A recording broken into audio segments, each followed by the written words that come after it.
अब यहां ठहरने का कोई फायदा नहीं है। मुझे मेरे घर जाना है बस। लाहौर की बस में बैठना है बस मुझे। तो ठीक कह रहे हैं, अब घर ही जाना चाहिए। वो सुअर के बच्चे हमें लूट कर चले गए। वो तो शुक्र है कि मेरी जेब में 5,000 का नोट डालकर चले गए वो हरामजादे। मेरा शुक्र अदा कर, मैंने इस होटल वाले को 5,000 रुपए एडवांस दिए थे।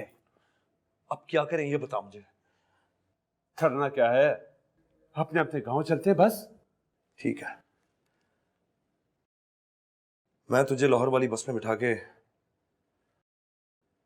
अपने गांव की तरफ निकलता हूं।